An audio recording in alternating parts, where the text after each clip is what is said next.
Good morning, guys. This is Max. We're working on a portrait of my son. There we go. So I am starting whip 3 this morning. I meant to work on some more of it last night before I went to bed, but yeah, I got stuck on YouTube watching videos on how to decorate cake and cookies. Yeah, I spent a good 2-3 hours doing that. Only to wake up this morning to spend another hour doing that. But yeah, constantly looking for new hobbies, I guess. That's why I'm never going to master a single one of my hobbies. Alright, so we worked on the first couple layers of his skin here in the front part of his face. I haven't even really applied any highlights or anything. I've just been working on my tonal values, my midtones.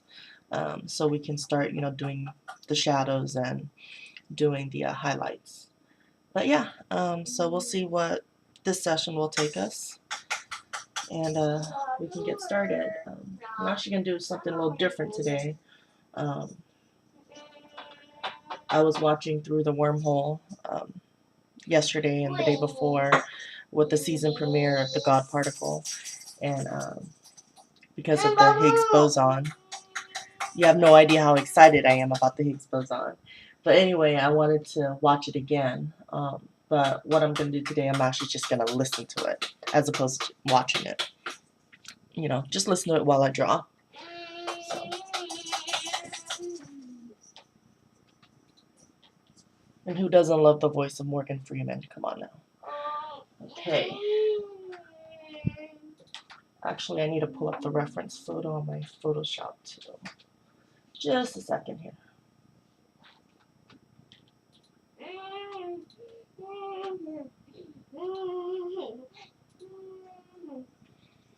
What's wrong, Bubba? What's that? That's a bun.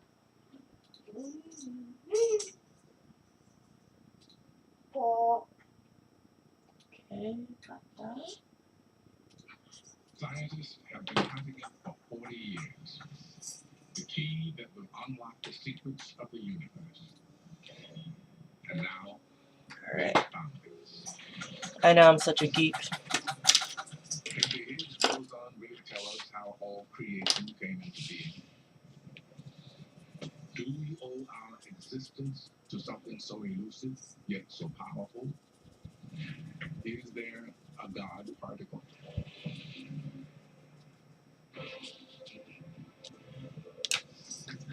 Space, time, life itself. The secrets of the cosmos lie through the wormhole.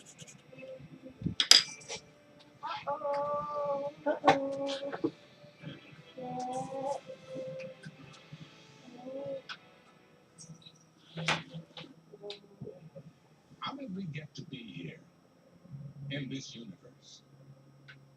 Scientists say our universe began as a burst of pure energy, but somehow that energy transformed itself into matter, which eventually became stars, planets, and the stuff that makes up you and me. Instead of being a fleeting fireball gone in an instant, our universe has stuck around for billions of years. Physicists have long suspected that Can't get comfy. What the heck? spread across the universe mysteriously turn energy into solid matter. Now, scientists have at last proven that this theoretical force field is real. They have produced from it a subatomic particle known as the Higgs boson, the so-called God particle. Can it explain the mystery of our creation? Have you ever watched a spinning top? As a kid, I remember being mesmerized watching the painted shapes spinning on mine. The pattern became a ghostly blur. Looked like I could stick my finger right through it. But once it stopped moving, the pattern became solid again. The solid nature of matter has long puzzled physicists. Over the last 4 decades, they have wondered if matter is solid because of the Higgs boson, the so-called God particle. You know what they really wanted to call it, right? They wanted to call it the God particle. You probably can't put that on TV. Given the amount of time and money spent looking for this thing, and we've listed it. Damn, what is that particle? Dan Hooper and Patrick Fox are theoretical physicists at the Fermi National Accelerator Laboratory just outside of Chicago. Like thousands of physicists, they have spent their careers waiting for the Higgs boson to reveal itself in high-speed particle collision experiments.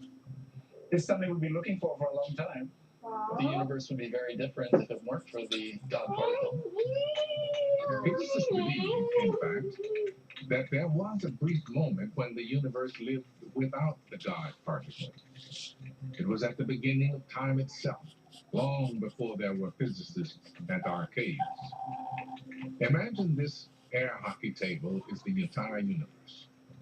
When it was born in the Big Bang, physicists think there were only massless particles of pure energy.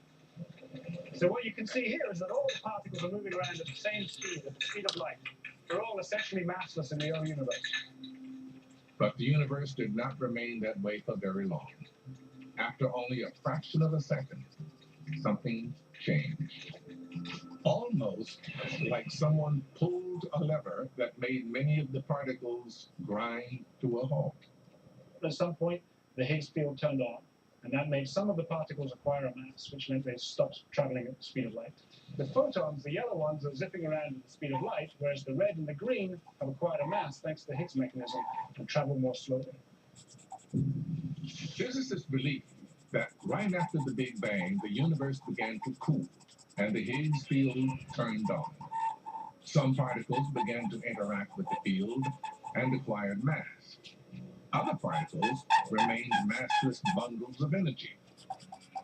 In the decades for which scientists have been smashing together particles to probe the subatomic world, they have found two basic types of particles. There are fermions, a group of massive particles that carry matter, and there are bosons, massless particles that carry force. Without the existence of the Higgs, all particles would be massless.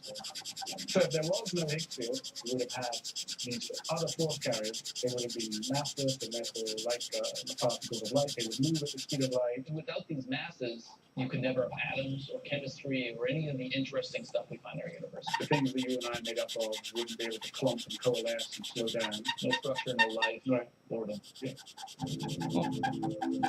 Thanks to the Higgs, our universe hung around long enough for complex structures like human life to form. But why did the matter-creating Higgs field turn on? Many scientists, including Dan and Patrick, think the sheer violence of the Big Bang jostled the field into action. So up until now, I've been turning the Higgs mechanism on and off by hand.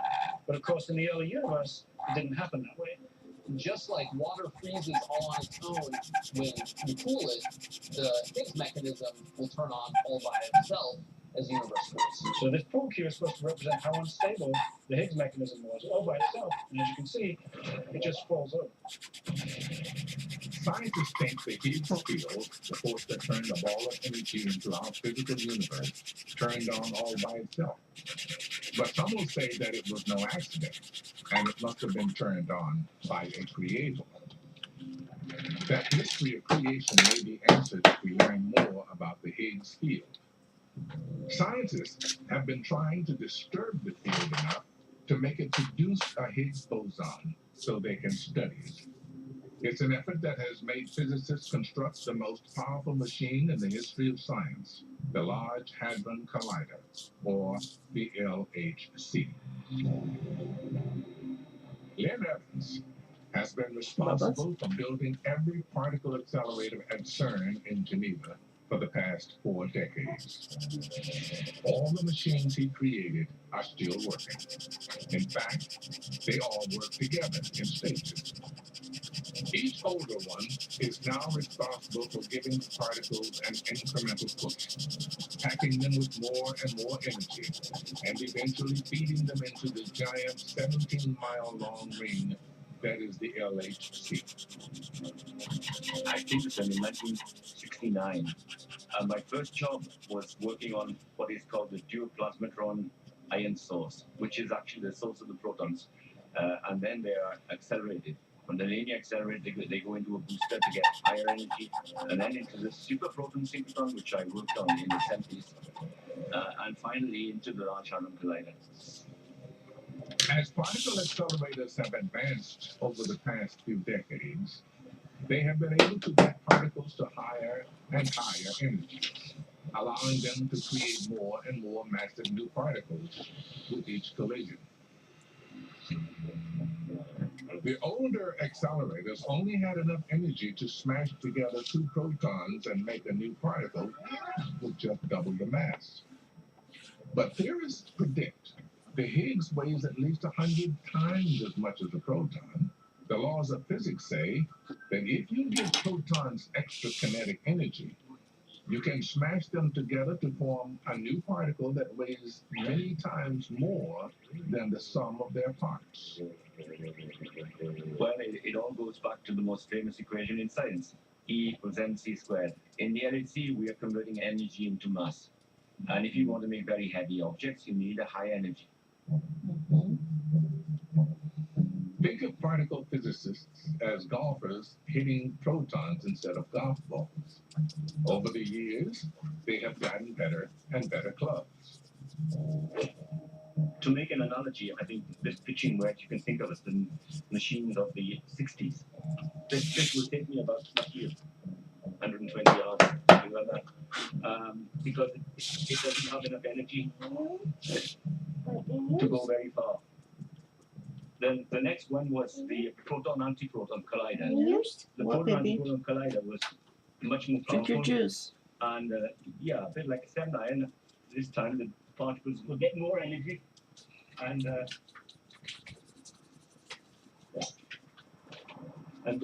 quite a bit further. And finally, of course, now at last we've got the machine that can produce the Higgs boson. And if you want an analogy with that, this is my faithful driver. So here we go.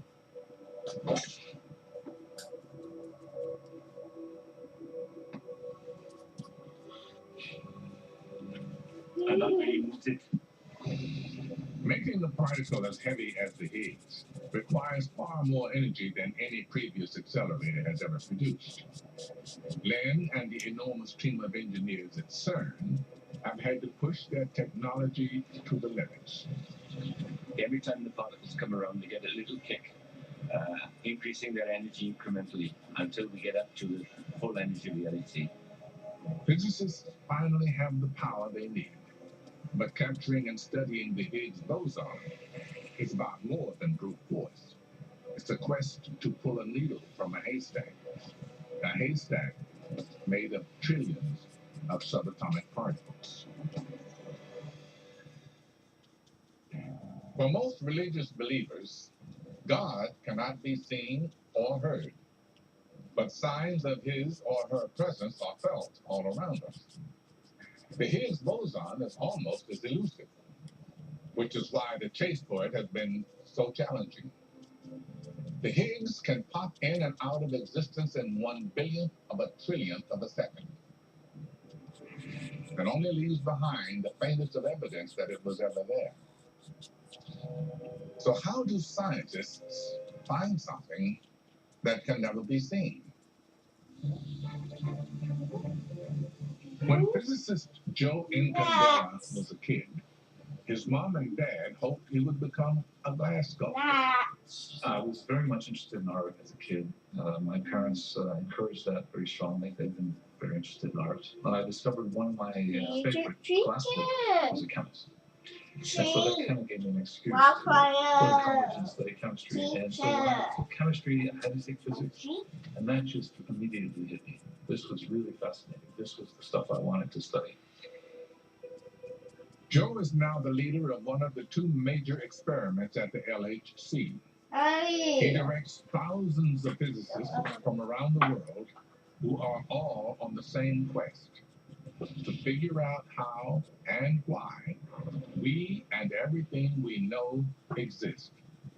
We're really trying to understand our place in the universe. You know, what is everything made of, and how did it become what it is? This sort of fundamental questions. Joe believes the LHC will answer these questions. The collisions at the LHC recreate the energy conditions that happened just after the Big Bang. Scientists are trying to gain some insight into the moment when the Higgs field turned on and spread across the entire universe, creating matter, the stars, and eventually us. The force of the Higgs field is carried by the Higgs boson, and a boson can only be detected by creating an energy disturbance in the field. It turns out the Higgs is actually determining the whole universe in some way. What state it's in and how these particles will manifest themselves. So if we take an accelerator like the LHC and we provide enough energy and we smash the protons together, we can actually pull, if you like, a Higgs particle out of this fabric and study it.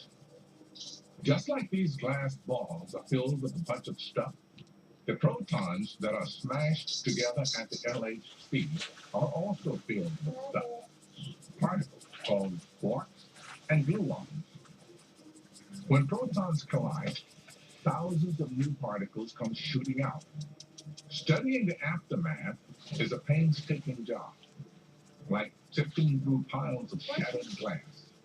We're looking for certain patterns. The energy, the particles, the debris is scattered around the detector in various ways.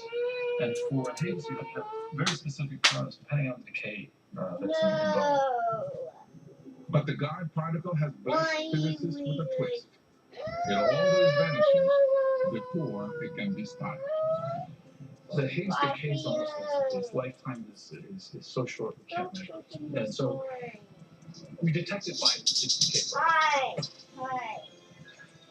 To detect the Higgs, physicists like Joe have to look at the aftermath of proton collisions to figure out what the original particles were. Hey, If Joe could you calm analyze down, each baby. piece of debris in this glass collision and calculate its trajectory, he could reconstruct the crash based on the remnants that came out of it. Most of the interactions that we see, they immediately create a pattern that we recognize as not interesting, and we can reject them. So we reject by far the vast majority of the collisions. The only collisions worth studying are when the components of the protons are perfectly aligned.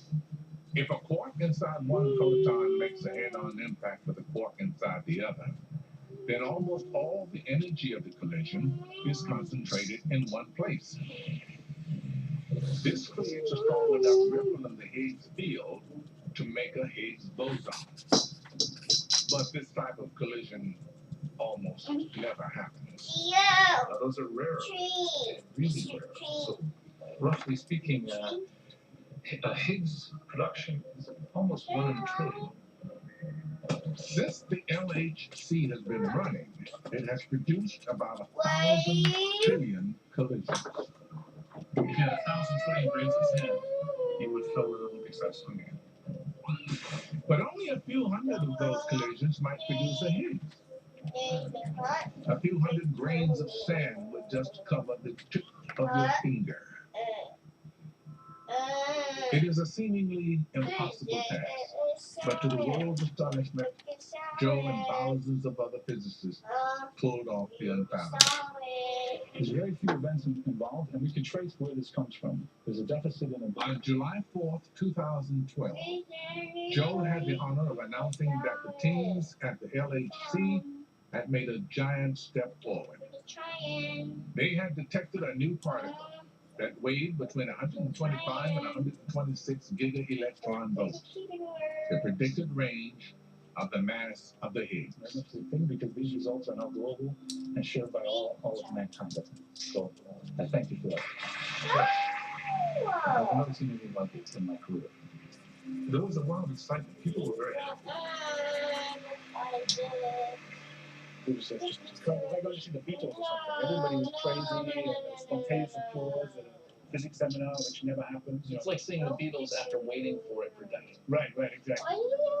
It's, I hope not the end, but it is the latest step in a long journey. It's taken us 40 years to get here, and we now have a marvelous step forward in our understanding of nature. The Higgs field is unlike anything we've ever seen before. The Higgs field is part of this fabric that we're interacting with everywhere we go. From it, we can, to some extent, even possibly understand the evolution of it. It's very profound. Finding. It's being called the greatest scientific discovery since Einstein wrote E equals mc squared. A great piece of art is something that lasts forever. A new scientific discovery or development is something that contributes to humanity's lifetime. The particle that could solve the riddle of our existence has been spotted. Are we closing in on a final understanding of the universe? Dan Hooper thinks the answer may be more complicated, that there may not be one Higgs boson, but 5. The Higgs boson is supposed to explain where all the matter in the universe came from. But in the last decade, we've learned that most of our universe is made up of invisible particles called dark matter. In fact, there is 5 times more dark matter than ordinary matter. The current theory that predicts the existence of the Higgs boson offers no explanation for this strange substance. Could the Higgs have a hidden dark side? Theoretical physicist Dan Hooper has been waiting his whole career for the announcement that the Higgs boson has been discovered. I was up streaming it on my laptop, enthusiastically waiting for the results. You wait for something this long, and when it happens, no matter how prepared you think you should be for it to happen, it seems surreal. It seems unexpected, no matter how expected it should have been. The Higgs has been found, but a huge mystery still remains. What is dark matter? One of the biggest problems in cosmology is that when we look in telescopes at space, we find that only a small fraction of the total matter is made up of things like atoms and other known material. Most of it is some sort of elusive material that, for lack of a better name, we just call dark matter. Half a century of exploring the subatomic world has revealed an organizing structure called the Standard Model of Particle Physics. Scientists have discovered 12 fundamental particles of matter, the fermions, equally split among quarks and leptons. There are 4 particles that transmit force, like electricity and magnetism. These are the bosons. And then, completing the picture, is one very special boson, the Higgs boson. But the Standard Model has no explanation for dark matter. And it has another serious flaw. One of the biggest problems with the Standard Model of particle physics is something we call the hierarchy problem. We know that the Higgs boson has a mass of about 126 giga-electron-volts, or GeV. This is a heavy particle, but naively we'd expect, according to the Standard Model, that the Higgs should be much, much heavier than this. And for some reason, it's lighter. The Higgs has weight issues. Just as the Higgs boson gives mass to other particles in turn contribute to the mass of the Higgs. When physicists work out how big the Higgs should get from these other particles, they come up with a weight billions of times heavier than it is. Scientists have had to fudge the math to make the Standard Model work, fully knowing something was off. So to explain this, something has to very, very precisely cancel one another to restore the Higgs mass to its observed value. When the Higgs and dark matter weigh too heavily on Dan, he takes a mental break from physics. The only dark matter he and his band, the congregation, sing about are broken hearts. But Dan can't help but find parallels between the rules of music and the rules of the universe. It's amazing how many physicists I know who are also accomplished musicians. And maybe there's reasons for that. The patterns that you find in particle physics are oftentimes pretty similar to the kind of symmetries you can find in music theory. Dan believes there is a pattern in nature that can solve the small mass of the Higgs and explain dark matter. It is an idea that modifies the standard model. It's called supersymmetry.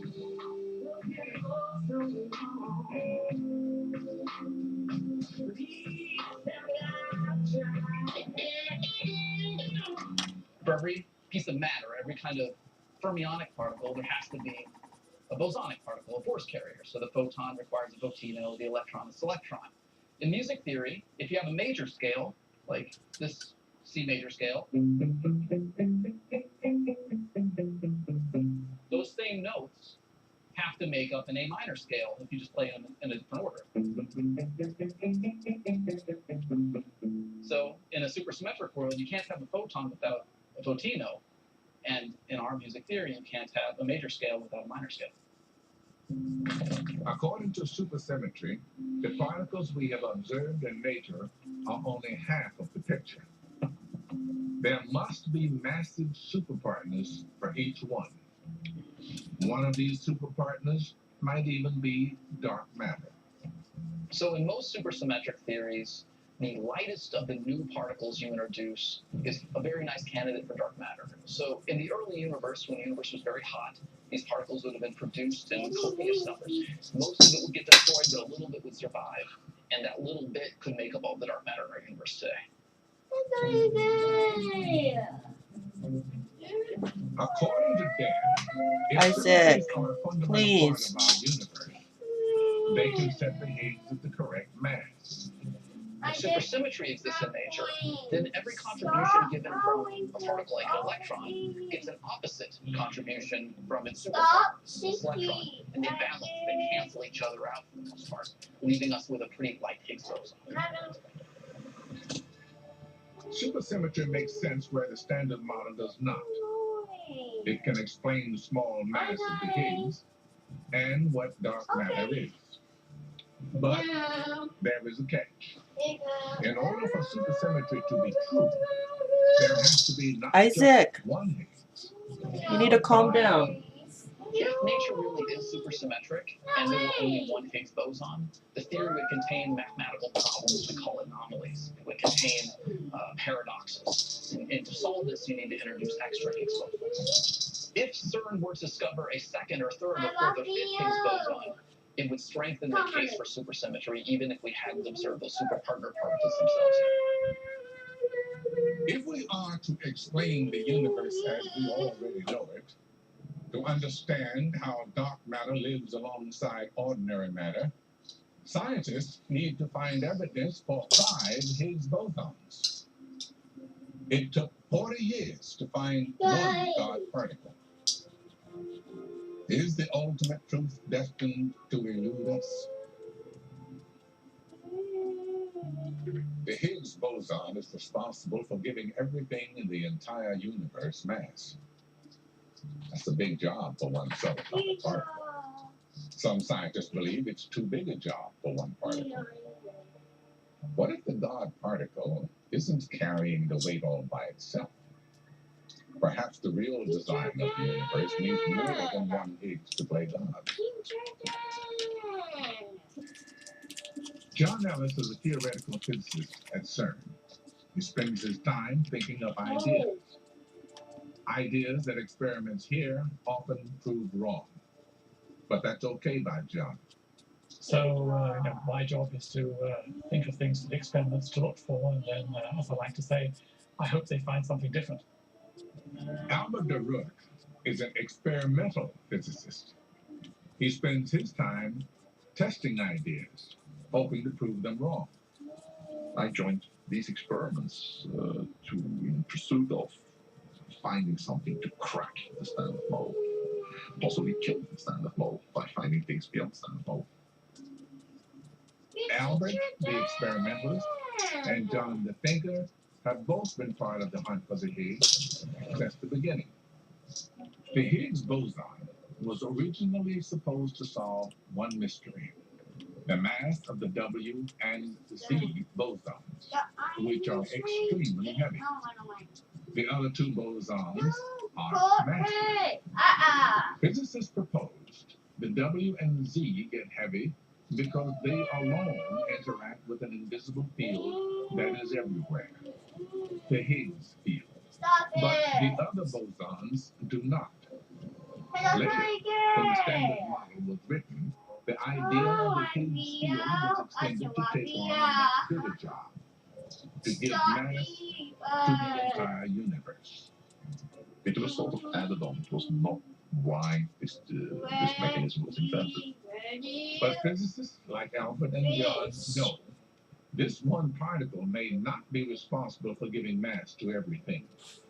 There's myriads of theories out there of physics beyond the standard model, and it's a general feature of them that they predict something more complicated than just a single Higgs boson.